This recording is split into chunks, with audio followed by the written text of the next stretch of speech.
So I think a lot of the problems Christianity faces today are a result of not thinking carefully from first principles about like, how can we do the most good? Who are the people that matter to God? What does that say about our politics, about our policies? And I don't think you need to be like necessarily on one side of the aisle to think that that matters. And unfortunately, a lot of the issues that Christians prioritize today are not like the ones that seem most solvable, or really the ones that affect people who are suffering most.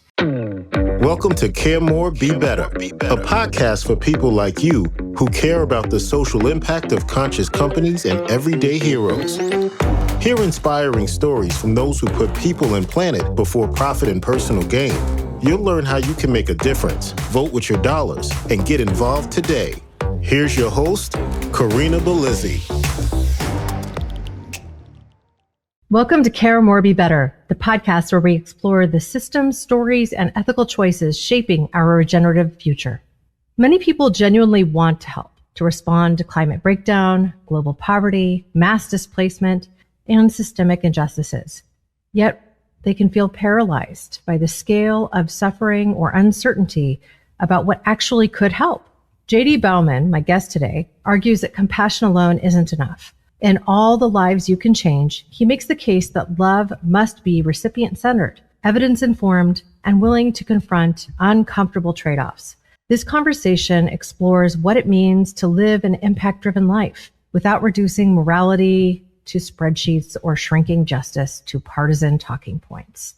So we'll talk a bit about reaching across the aisle, about having informed discussions with people who might not agree with you, and really about trying to exercise your will to push for positive change. With that, I hope you'll welcome JD with me. Thank you so much for joining me today. Thanks for having me. Great to be here. You know, I have found over the course of the past several years that the discussions I have with people across the aisle can sometimes be the most difficult. So I wondered if you could open with your perspective on what it takes to have productive conversations with people who might not agree with you. I love that. So I think it begins with assuming goodwill in the person you're speaking with, and also trying to steelman their argument. You know that phrase, steelman, means to make, instead of a straw man out of your opponent, the weakest possible case. It's to make the best possible case of the point they're trying to make, giving them the benefit of the doubt and trying to complete their point for them. And so I think if our political discourse was conforming to that, it'd be a much healthier discussion. In fact, it seemed like it was, even in the presidential debates, even just 10, 15 years ago. You had, McCain and Obama kind of correcting their opponents that, their enemy isn't a demon or isn't a terrible person. They mean well, but they're simply mistaken. I think that kind of approach would be really healthy for discussion today. Yeah, I remember back to McCain even correcting audience members who were getting overly stuck in vitriol and hate when he was running against Obama. And those are moments that I frankly miss. So it's crazy to think that was just 10, 15 years ago, right? It wasn't that long ago. We had more civility in politics than we have today. And perhaps that's done a couple of things. I think for one, it's definitely gotten more attention in the news cycle, which I think is part of the intention. But it's also really, I think, made people feel like we are in an us versus them situation almost all of the time. So I think I'd like to start by talking about really what you just kind of opened the door to, which is the theme of radical empathy beyond proximity. And this is from a question that you actually suggested with your guest intake form. You said, let me just read this. Your book emphasizes radical empathy, including concern for people far away or not yet born. What does that imply for how we set priorities, and especially when addressing global problems like climate change? If we treat every individual as someone of infinite moral worth, as a Christian, I think of people being made in God's image, made in the Imago Dei. People, as our Constitution says, have certain inalienable rights. We should view people as equal, regardless of where they live. Now, that means giving moral consideration to everybody that you can really affect, every life that you can change, and not brushing off the world's problems simply because some of them are too far away, but really taking every life seriously means acknowledging the value that every life has and doing what you can to alleviate suffering and promote human flourishing. So I'd love to give a story of what this looks like concretely and how that might actually shift entirely where our priorities are. Yeah, in action, I'd love it. So there's this great thought experiment, and it goes something like this. Imagine you're walking home from work one day after a business trip. Maybe you have your best suit on, and you see in the pond there's some splashing, and it's a cold fall day, and nobody should be in the pond, but you see there's a child drowning. It's a shallow pond. You could wade in and pull the child out of the pond and easily save their life. But you realize you didn't put the child in the pond, and you have a nice suit. And in fact, if you were to wade in, you would ruin your suit. You could save the life, but it would cost you an expensive suit. I think any of us, if we were in this situation, we would run in and save the child. That just seems morally obvious. It seems morally required of us. And yet, why doesn't it seem obvious that in a world where there's so much suffering, including preventable deaths of children, thousands every single day, we don't sacrifice a comparable cost of an expensive suit to save their life? And so that would imply that we should be giving a lot more for life-saving causes. We can talk about the whole range of causes, and a lot less on luxuries that we can do without. The analogy that you've just provided for me, or that story in particular, it seems like it would be a no-brainer for almost anybody. But I think what happens, especially when you're talking about large cities where millions of people live, is that we get so desensitized to observing things that are injustices that people simply don't act or won't act or ignore.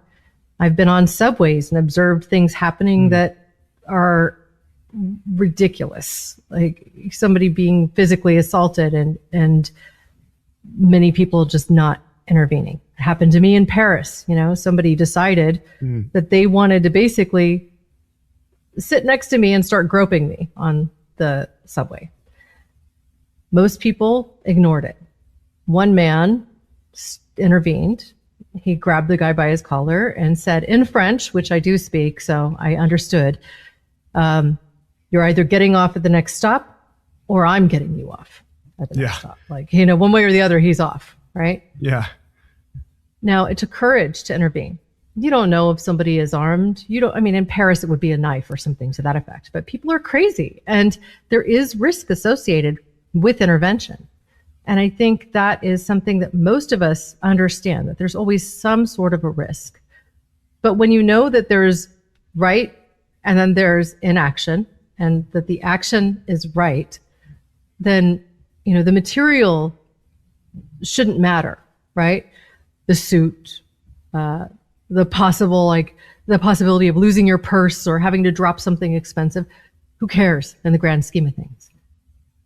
But some people will make those decisions based off of, am I putting myself in harm's way? And I think that's more likely the thing that becomes a serious,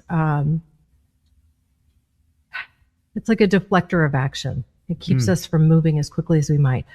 It propels us to freeze as opposed to fight. It's that fight or flight.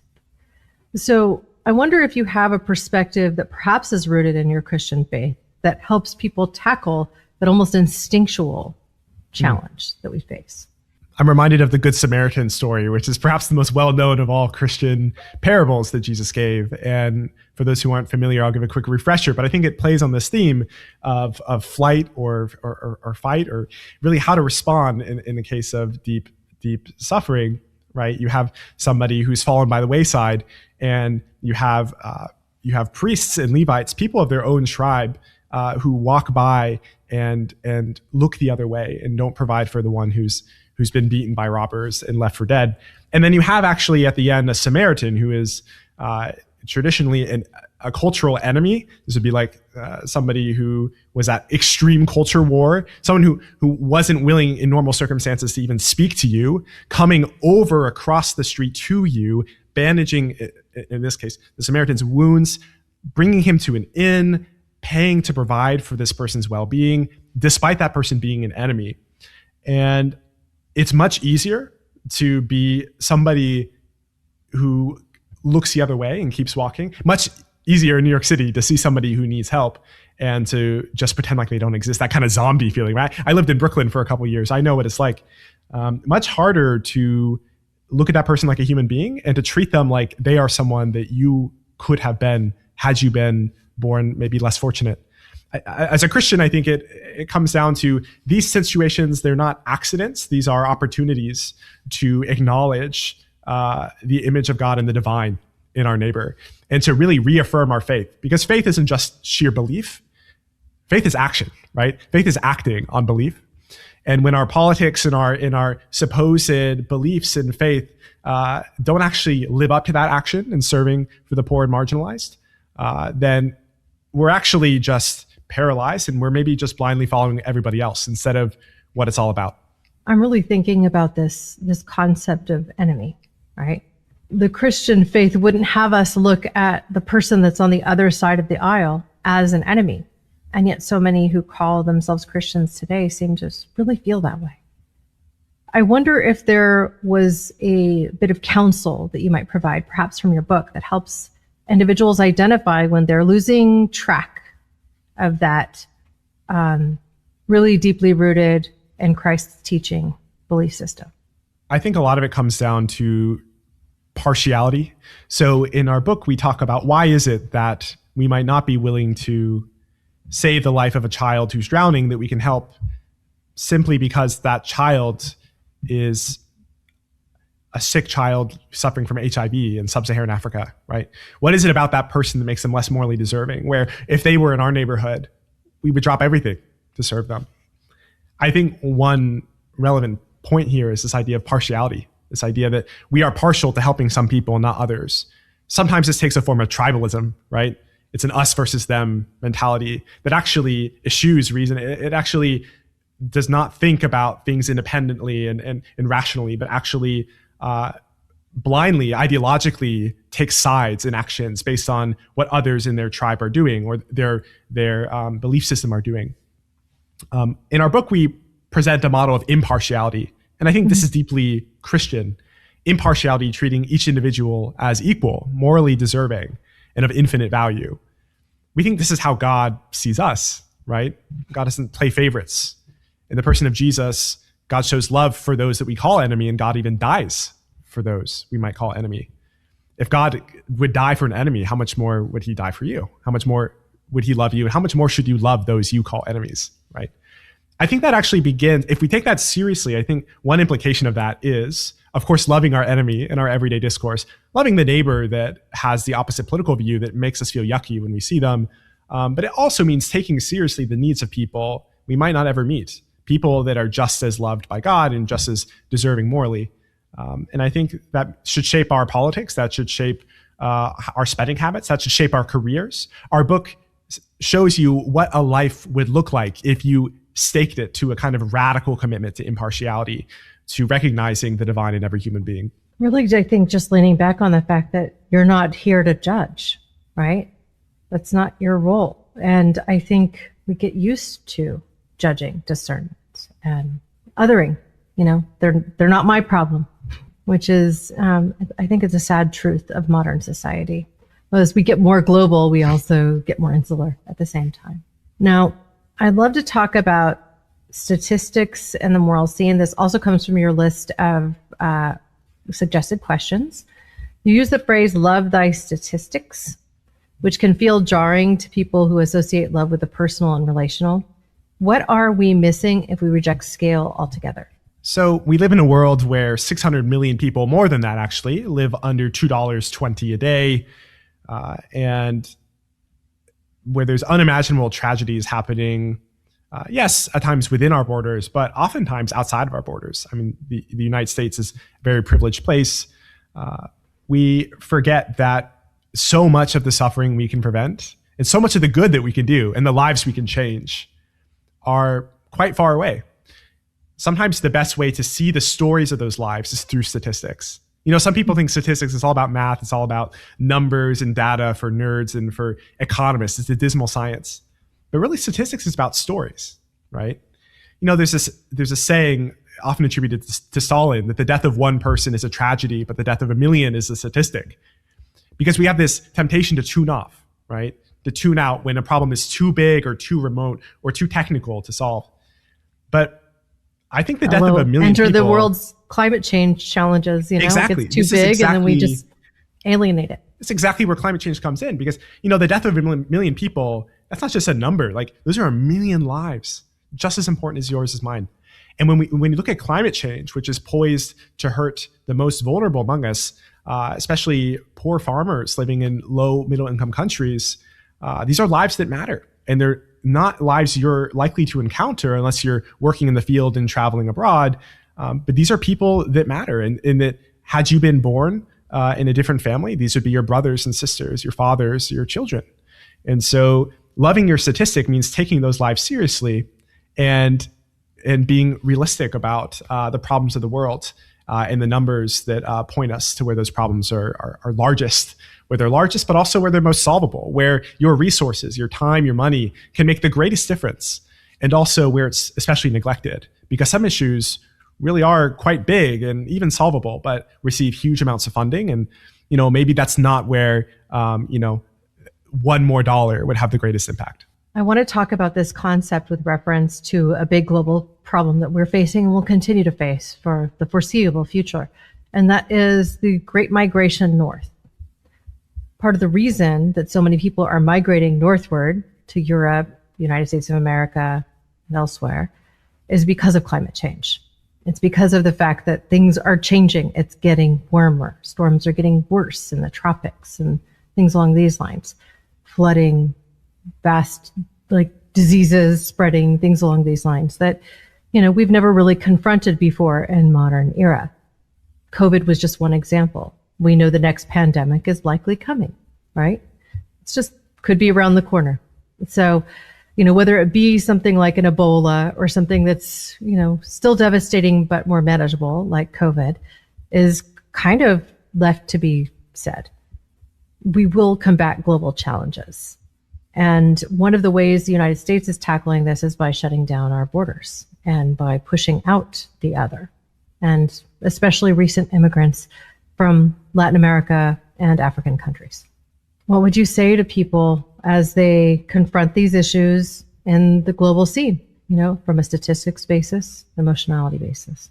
I think these problems are jarring, they're emotionally heavy, and they're very serious, right? The lives of these people matter, and there are millions of lives at stake here. People don't leave their country for no good reason. People leave because they're running away from something. They're escaping. Nobody wants to leave their homeland, right? At the same time, it's a complicated problem, and it's a problem where it's not clear to me how individuals can make the greatest difference when there is so much infighting within political circles. It's a big problem, right? Because people are leaving many different countries. Take the US situation, right?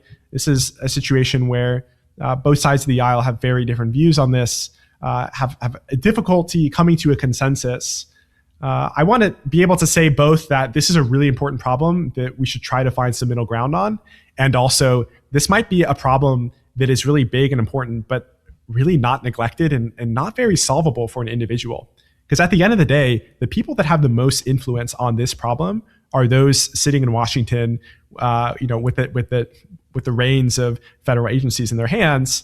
And if you're not already pursuing a career that has a stake in that fight, then there's really a limited amount of influence that you as an individual have, unless you're talking about strategic lobby efforts. You're talking about other ways, more creative ways.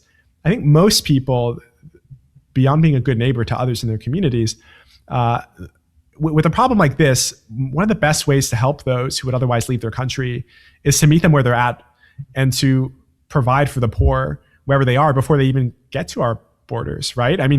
You can literally save a life for about $4,000 from somebody who would otherwise die from a preventable disease. You can double the income of a family living in extreme poverty for around $1,000. If my income was doubled or your income was doubled, I would think twice about, leaving wherever it is that my income's doubled. And I wouldn't feel the need to run away if I had provision and I wasn't being forced. Now, it's not always material things driving people away. All this to say, it's a very complicated problem with deep, serious emotional importance. And it's not one that we can easily solve. And so I think this actually points us to solutions that are more readily on the table, that are actually much easier, like providing cash transfers to the extreme poor, providing for material needs, especially for health needs for those living in developing countries. Yeah, if you're looking for a wave of a wand to fix the U.S. immigration problems, I mean, it's a real challenge that we're facing today, and it's become so polarizing. And yet, our government has slashed USAID, which was doing a lot of the work you're talking about, helping to solve challenges like the HIV epidemic in other countries around the world, which directly impacts the health of people here. Because guess what? People move around globally. Medications for these diseases are expensive. And the reality is that, HIV is no longer a death sentence if you can get the right medication. But that's the big if. And so, if we look at some of these challenges as global, then it also becomes our responsibility to take part in solving it. And if the countries that are, more responsible for the spread of these sorts of diseases don't have the means to tackle them, then as global citizens, because we also benefit from, the cheap labor that comes from a lot of these countries. I mean, this is part of the reason there are inbaked problems in capitalism, right? We're essentially kicking the can down the road of problems while benefiting from, the cheap labor that comes from some of these spaces. So there's a lot of hypocrisy baked into our politics, frankly. And, a light is getting shined on a lot of it these days, in large part because people are using their own platforms to shine light on these issues and really try to organize around them. And I don't see that trend slowing down, even if those that are in power of these social media platforms are trying. So it's a challenge that we'll continue to face. I would really encourage people when they see the terrible headlines on the news and they see, bad news after bad news, to not get discouraged and really don't focus on the lives you can't change, but focus on the lives you can, right? Mm-hmm. And throughout our book, we actually unpack through all of your different resources how much good you could do if you were really thoughtful and strategic about stewarding that to help the vulnerable, to help the marginalized with maximum impact, not just having symbolic feel-good efforts or volunteerism, but really translating your career, your money, your time into the solutions that are most likely at the end of the day to produce concrete change for those who are suffering. So, take USAID. It's a great example, right? I mean, PEPFAR, which is actually a program started by President Bush about 2 decades ago, is the most effective U.S. global health program in history, and yet it was effectively defunded. So, this had bipartisan support, and this was literally providing life-saving help for about $20 a year is what we got HIV retrovirals down to. Now, I still mourn the loss of this program, and I pray over this very often, and I'm deeply concerned about the millions of lives that are at stake with this gone. At the same time, if all I did was pray, if all I did was be concerned and afraid, I couldn't actually make the change. And the change here to be made follows, one, the easiest is simply giving to the global poor through some of the organizations that still do exist. For instance, the Against Malaria Foundation provides life-saving aid to those who would otherwise get malaria. For about $4,000, you would save a life. It prevents me from thinking about perhaps a career that I could pursue, a career on the Hill, working in Washington, maybe as a staffer or as a lobbyist that actually had some say over this problem. Because at the end of the day, a lot of these big problems are influenced by maybe a couple 100,000 people that have most of the influence. And of course, corporations, the person who's at the top of the White House. Yeah. But, another way you could think about this is, if you are somebody who's positioned with wealth, and you can give in large amounts and not just simply donate to those who are affected. It's just the fact that money has a role in politics right now. We might not like that, but you can use it strategically to voice causes that are otherwise not being heard. And I'm not an expert in that, but it simply is the case that it's actually a lot. There's actually a lot that money can do in policy if you know where to look. And again, I'm not an expert in that, and that's not something I have experience in. But if you really care about global health, there might be ways to to use your money to shape the priorities in Washington, to make that on the table again. I'm reminded in this moment of a quote from Billie Eilish where she was calling out billionaires and just saying, why, right? I don't think there's any reason for billionaires to exist. Does that mean I think any one of them should be eliminated? No. It means that the distribution of wealth that we have, the system we have, is set up to fail. We can talk more about this because I would consider myself a capitalist, but I would consider myself a capitalist who believes that it's immoral to die a billionaire, right? I think it's actually a part of the economic system that when you provide something of value and you provide it in a system that lets people pay for services that support them and that they want, you're going to have some winners take all situations. The problem, in my perspective, I'm curious what you think about this, but in my perspective, the problem isn't that Bill Gates creates a computer that we all now use and are thankful for and are willing to pay for. The problem is when people, not like Bill Gates, because Bill Gates is very generous, has given away tens of billions of dollars. In my view, the problem is when billionaires die billionaires. And to me, that's just such a waste that this money that was generated, usually fairly, just sits in the pockets of the world's wealthiest people and doesn't actually bless those in the greatest need. Right. Well, we passed legislation to allow them not to pass on inheritance taxes. So, I agree. Nobody should die a billionaire. I question whether anybody should exist as a billionaire. So that's kind of where I land. There's distributed wealth. That doesn't mean that you necessarily have to have any one person who essentially has all the slices of the pie but one. I think specifically of, Bezos and Zuckerberg and a few others that we could just name off the top of our head, right? Like Elon Musk for certain, wealthiest man on earth. Why does anybody need to have that much? And frankly, it's like, it goes back to this earlier discussion I had with Paul Hawken, who is a staunch environmentalist. And he said, so can we have millionaires? Sure. Perhaps not centimillionaires. Definitely not billionaires, if we're going to create a sustainable future. And I believe that that is true. There's a certain point where I think the old adage becomes true, where power corrupts and absolute power corrupts absolutely. I actually think that getting to the stage where you have so many assets creates a sick person. And ultimately, unless they have a plan to do something like what you're talking about, like what we've seen from Bezos' ex-wife, who's got a plan to reduce her wealth to zero by the time she passes on, who's giving every year at, what most would call insane levels, but is really focused on philanthropy with the years that she has left. And I think that's a moral choice. That's a healthy choice. And that's one that can reconnect her to people as opposed to being up in some ivory tower with no true relationships. That's how I feel anyway. I think for most of us that don't have the privilege of wondering what it's like to be a billionaire, we have influence through our voting. We have influence also through our own wallets, right? The responsibility of people that have much more power and influence than us does not erase the responsibility that we ourselves also have. If we believe in that individual responsibility, including the responsibility of billionaires, then we also have to look at ourselves and say, what am I using my money for? One thing where do I give? How do I?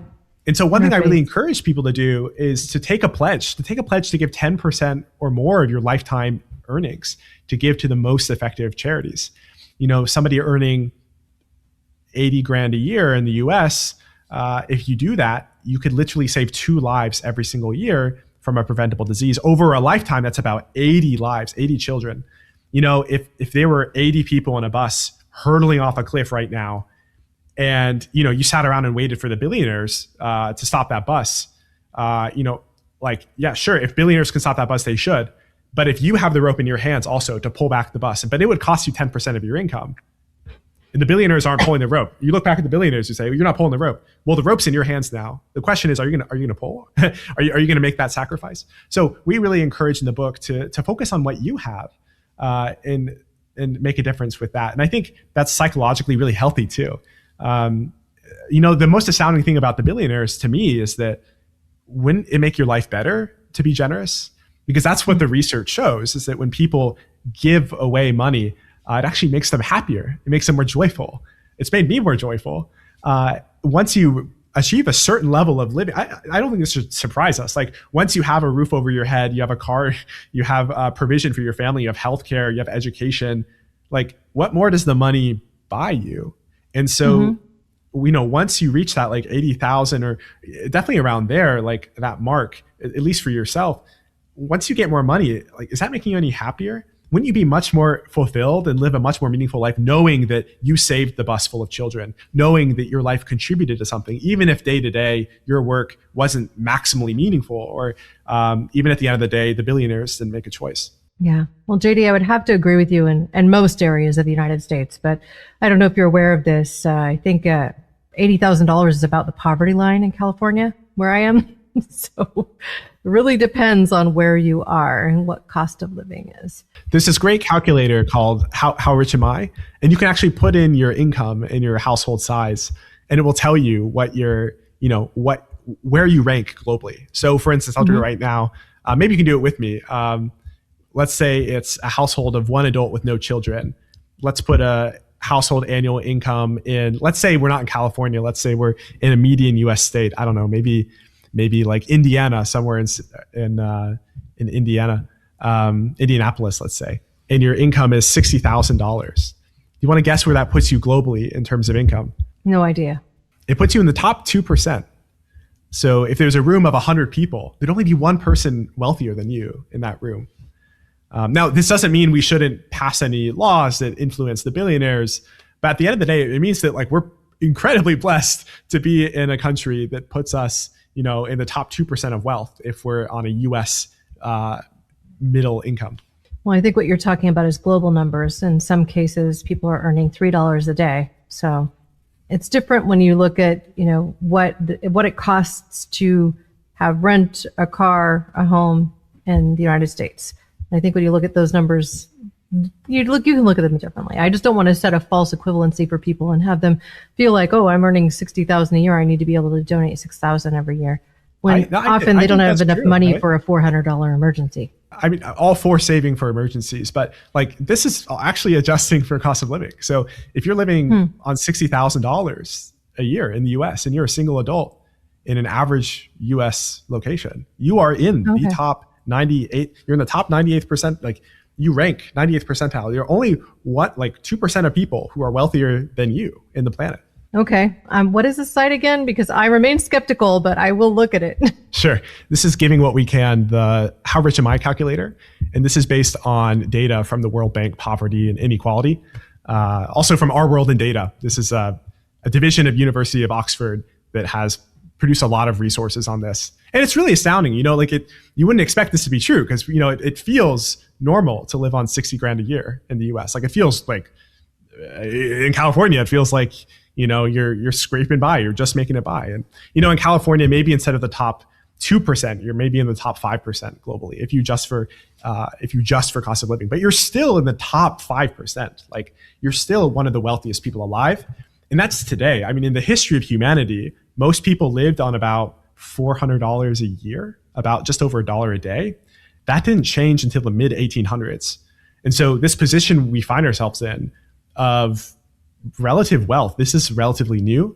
And you're right, like maybe our social systems haven't caught up with this with taxation, but neither has our sense of individual responsibility, especially when this money could go so much further towards the global poor and barely put a dent in our income if we were to give just 10%. So I just did a calculation on this site, givingwhatwecan.org givingwhatwecan.org/howrichamI, whatever, And it doesn't give a designation for state. It only says the United States, 2 adults, 2 children.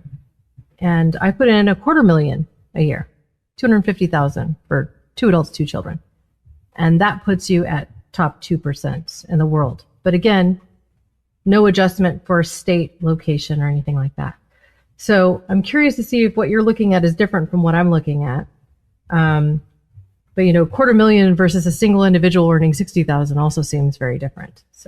So yeah, if you look at estimates, cost of living in California is maybe roughly 25%, 30% more than the rest of the US. So maybe reduce that income by 30%. So maybe from $250,000 a year to $175,000 a year. That would be closer to average. Let me see what that says. I'm very curious.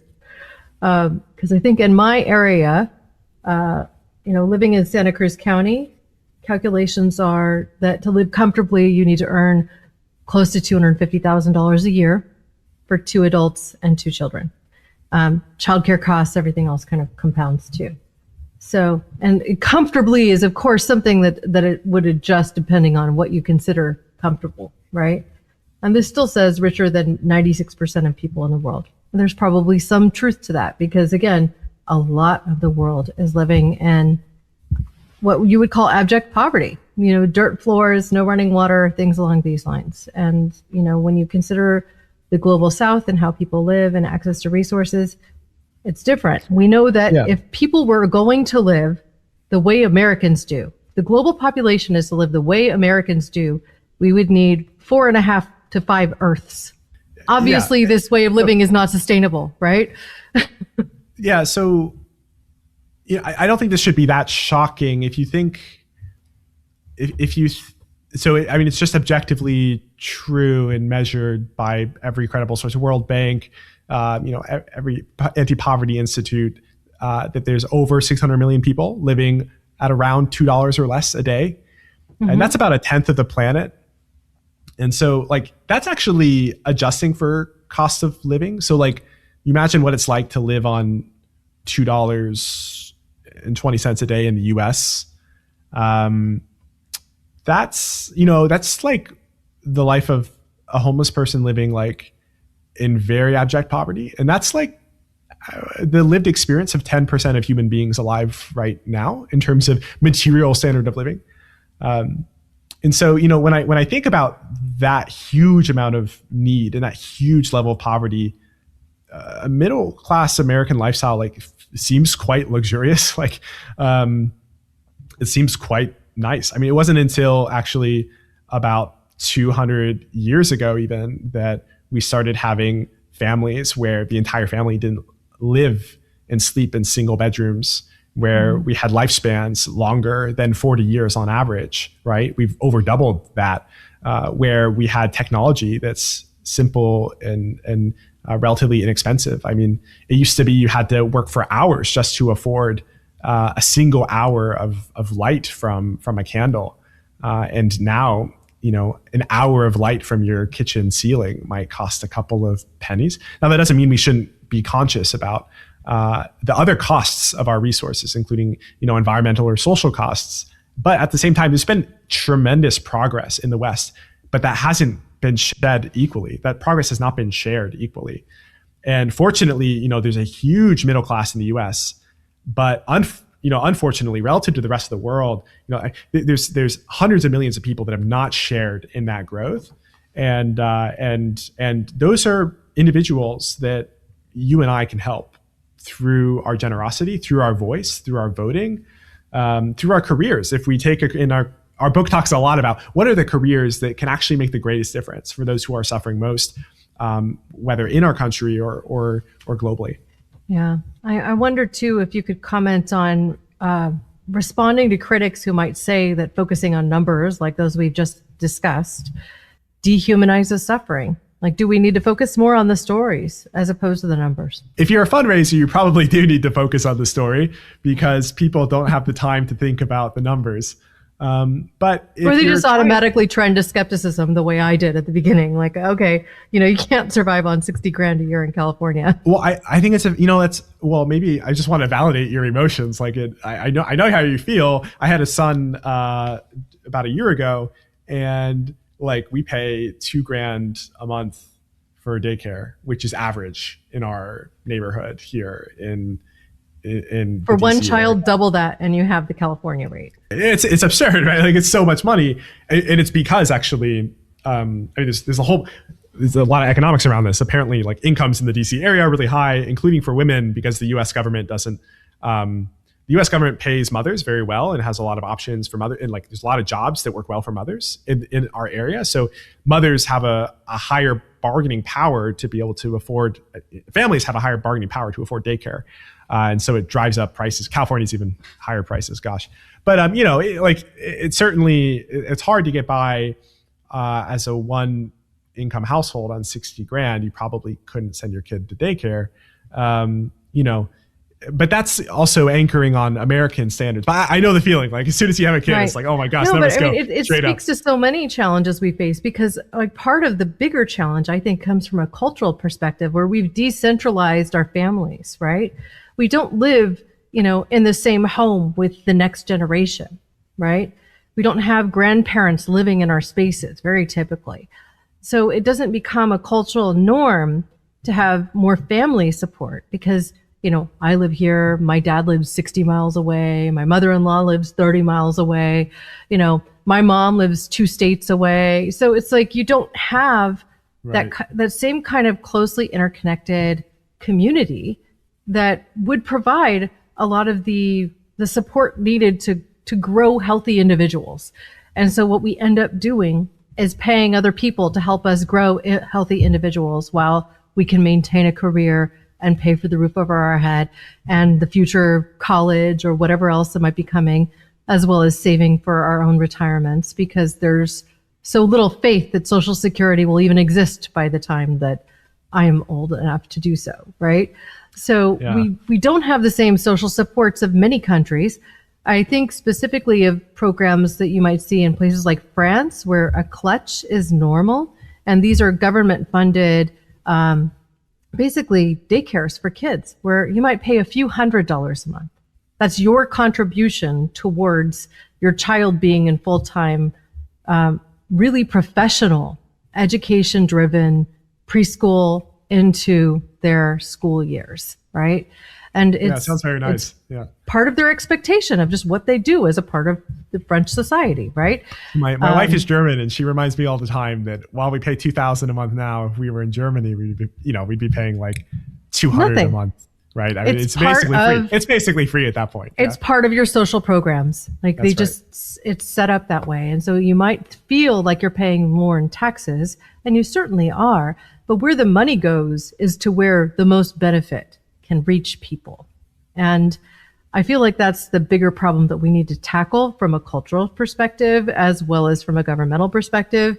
And, you got to get more money out of politics for that to happen, because the way we have it set up right now, it's big money pushing for the things that aren't necessarily popular, sadly, at any rate.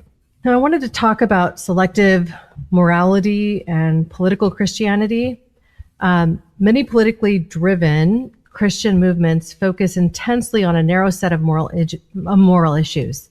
Often it's individual behavior while ignoring some structural harms like climate collapse, which you talk about, or global poverty, which we spent some time talking about today. How does an impact-driven framework challenge that selective moral focus? What we've been discussing this whole time is this approach that is often called effective altruism. It's using reason and evidence to find the best ways to do good and then to take action on that basis. So I love that alliteration. Effective altruism should probably be something like the title of this episode. Yes. So, and maybe in the intro segment. So there's this movement that's taken this concept really seriously and tried to figure out with lots of spreadsheets and thousands of forum posts and hundreds of research organizations what really are the most effective ways to do good with a given amount of resource, $1, your career, et cetera. And a lot of what our book is trying to do is make the case that Christians should embrace effective altruism, not as like a cold secular movement, but basically as a good framework for doing good, because it's common sense on I mean, I would say it's common sense on steroids. If one person matters, 2 people matter twice as much, and we want to do the most good we can for all of our resources. But when it comes to resources that Christians and really any identity group is concerned about in the U.S. today, a lot of times it doesn't, unfortunately, boil down to where's there the greatest need and how can we provide for those needs best. A lot of times there's really funny reasons for why people care about what they care. It felt like just yesterday that Republicans were really concerned about Russia and super anti-Russia, and Democrats were like very cozy with relationships with Russia, and all of a sudden there's a change of it's like a polarity flip. Like it just flipped, right? Like what happened there, Totally. right? And so like I think what that shows you is that most tribal groups, and unfortunately, including many Christians, are not actually thinking carefully and independently about what matters most. They are following others in their tribe. They are following what other people are saying you should do. And, if all you're doing is blindly following the leader, that works as long as you have a good leader, right? As soon as you have a bad leader. So I think a lot of the problems Christianity faces today are a result of not thinking carefully from first principles about like, how can we do the most good? Who are the people that matter to God? What does that say about our politics, about our policies? And I don't think you need to be like necessarily on one side of the aisle to think that matters. And unfortunately, a lot of the issues that Christians prioritize today are not like the ones that seem most solvable, or really the ones that affect people who are suffering most. So I think one of the challenges is we have several different factions of Christianity in the United States too. And I think each comes from a different frame of reference. Like I had friends growing up that were, in some cases, I think you would refer to them as evangelical, and others, they might call themselves Southern Baptist or Baptist, Catholic, because I have a lot of Catholics in my family, Eastern Orthodox Christian, Jewish, Muslim. I mean, in my circle, it was more on the Catholic, Eastern Orthodox, and Christian side from where I was growing up. And it seems like some of these churches are very focused on things like tithing, like, giving 10% of your income either to the church, I think usually to the church, or to independent charities and things along these lines. They might do fundraisers for some of these charities as well, or donate time and charitable work through institutions. I've had friends who've done, weeks with Red Cross and gone to Haiti when they were experiencing all sorts of challenges, or to help deal with Hurricane Katrina fallout and things like that, right? So I wonder if you have a perspective there, especially since, some people might say, great, I could donate 10%, but, I've got church or I've got charity. What do you want? That comes up often. And, in the book, we argue not that everybody must give all of their money to a global stranger all the time. It's because one temptation is you hear a message like this, like, wow, my dollars can do hundreds of times more good globally. I can save a life for $4,000. I can never be a part of anything in my local community because Santa Cruz is expensive.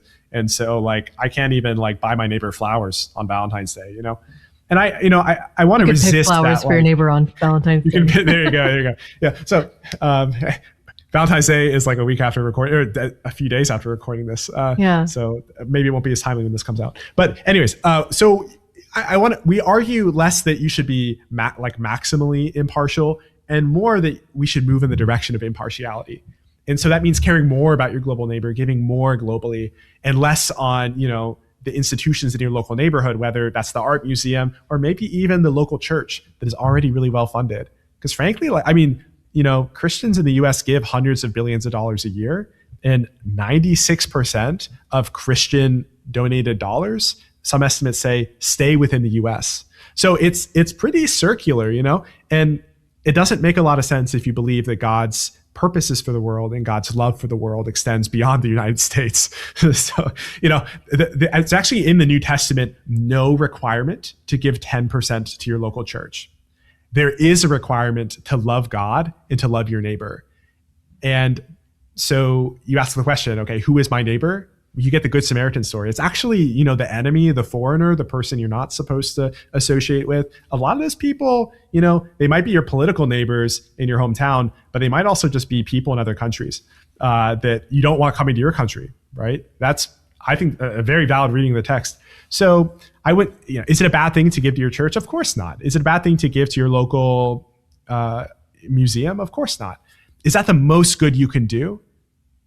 I think oftentimes the answer is no. And I think if you were somebody who was suffering and you were looking across the pond at the United States, the way we use our monies, and the way many Christians use their monies, I think you would say it doesn't add up. You could do a lot more good elsewhere.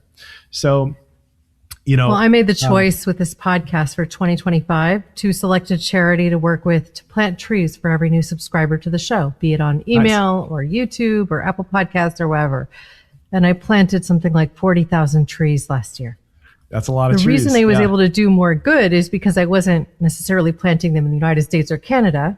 We were planting them as mangrove forests in Africa, and the dollar could go further there. So, for 15 cents, I could pay for the labor to plant a single tree. Now, that doesn't include all the costs associated with the tree, but it's a one way to break it down and help people have a tangible result, right? So 40,000 trees planted in Tanzania to kind of reconstitute coastlines and support local communities. And the amount of good I could do in that case was a lot more than I could have done for the same funds here. Yeah, so that's right. I think I naturally follow this, method because, again, I want to have more impact too. The fact is that we have global systems that are connected. One of the things that I love hearing about are stories like where a philanthropist out of Scandinavia decided to buy a huge chunk of land in Brazil to preserve the rainforest there and keep them from turning into cattle grazing. You know what you would love, That's Corinna? huge. What you would love this group called Giving Green, which does research into high impact climate giving. And their top recommendation is this group called Clean Air Task Force, which does a very similar thing. Instead of buying land, which is quite expensive, I mean, it's better than buying land in Sweden. That'd be super expensive. but instead of buying land, what they do is they actually lobby and create incentives to stop the deforestation of land on the margin, on the borders where deforestation is expanding most rapidly. And so they estimate that you can reduce carbon emissions, a ton of CO2 emissions, for roughly about, I think it's around $5 or $10, which would mean your yearly offset, not that you should just offset, but your yearly offset would be something like, for the average American, around $200.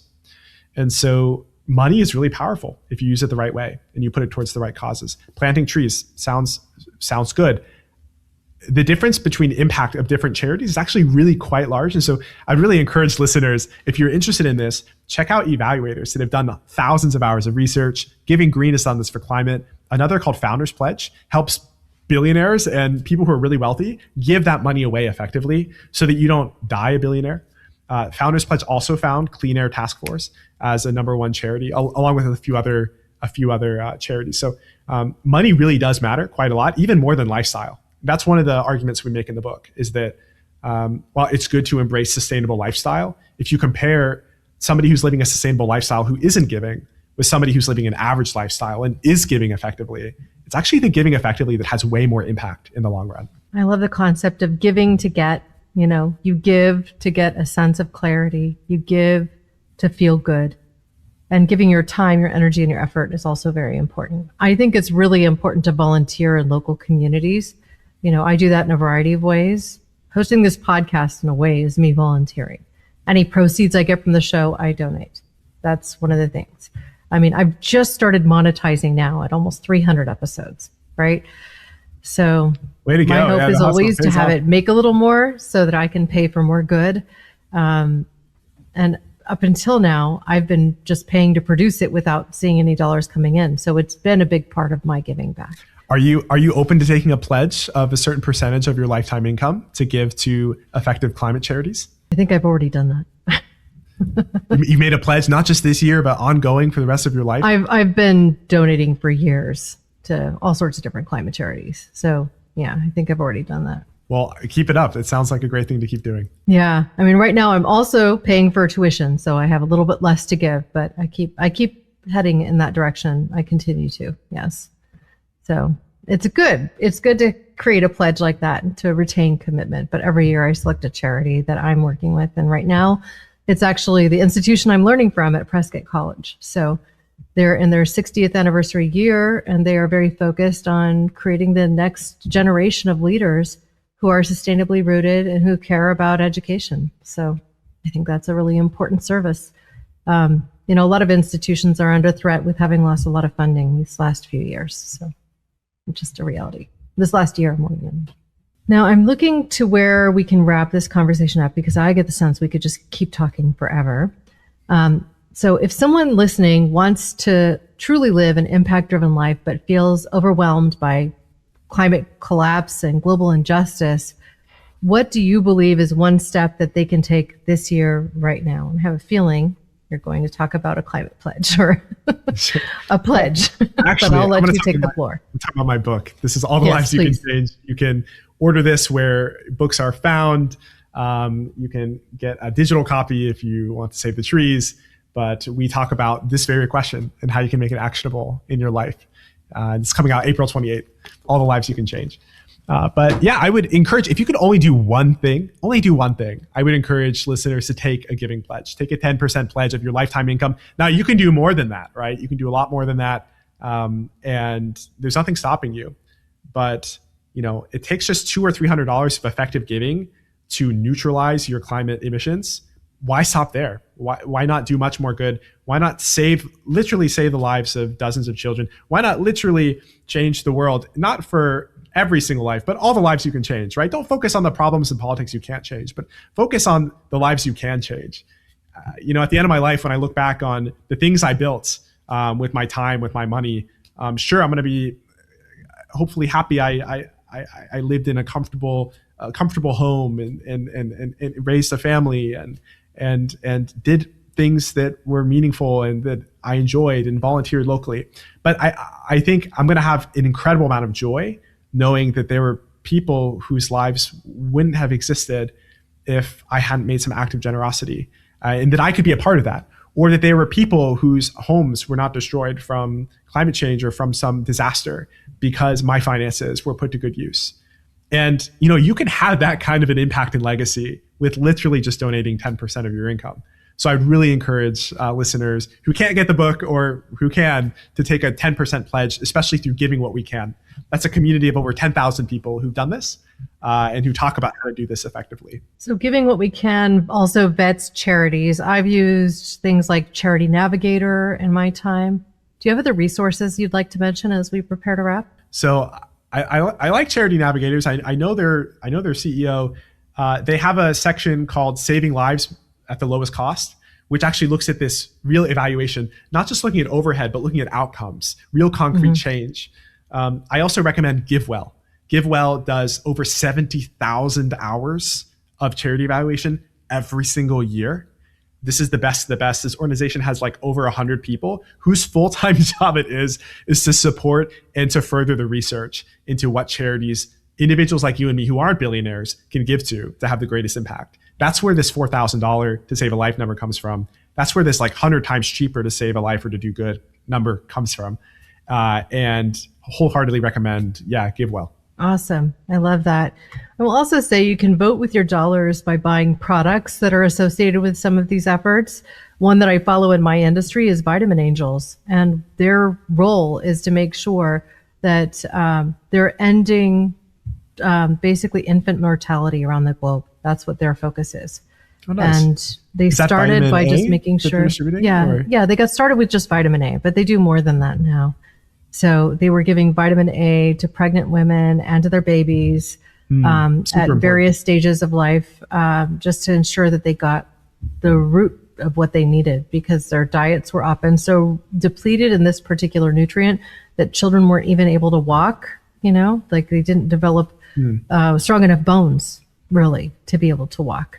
And so, they've made a huge impact. They're, I think, episode number 15, because I've known Howard Schaefer for years. So he was one of the first people I wanted to bring on and talk about it. I've worked with them on a few projects over the years, and there will be supplement companies that do things like, we're giving 25 cents for every bottle of our product that you buy. Walgreens is one of their big retail supporters, so they'll run big campaigns around that as well.